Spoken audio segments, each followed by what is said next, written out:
m'appelle Thomas Rill, je suis directeur supply chain chez Garlin et je suis issu de la promotion 97 de l'ISLI. Je suis arrivé sur le marché de l'emploi, j'avais envie de travailler, un, dans la supply chain, dans la logistique globale, et deux, avec un produit qui me touche. Je me suis rendu compte que l'ISLI en fait ouvrait beaucoup de portes. Donc à l'époque, sur 9 demandes d'emploi, j'avais reçu 6 pistes positives. Donc vraiment, je m'étais dit que le choix de l'ISLI était un très bon choix par rapport au pilotage de son parcours.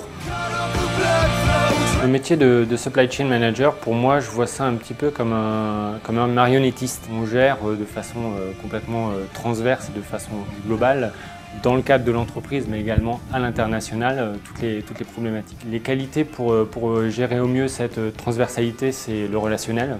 Il y a aussi toute une dimension management qui est vraiment intéressante. Donc, dans le monde du luxe, il y a une dizaine d'années, on ne parlait pas de supply chain, ça s'appelait logistique.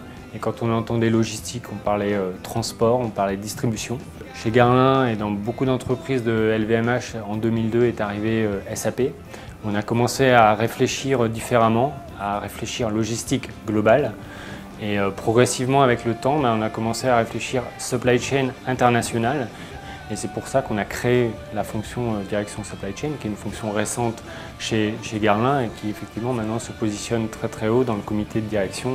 Mais clairement, on est dans une logique où tout ce qui est ingénieur supply chain est le bienvenu. Et dans le cadre de mon équipe, en l'occurrence, il s'avère que 2 récentes embauches proviennent de cette filière ISLI, puisque un de mes collaborateurs proches a fait l'ISLI voilà quelques années, et puis on intègre un master en alternance là, depuis 2-3 mois.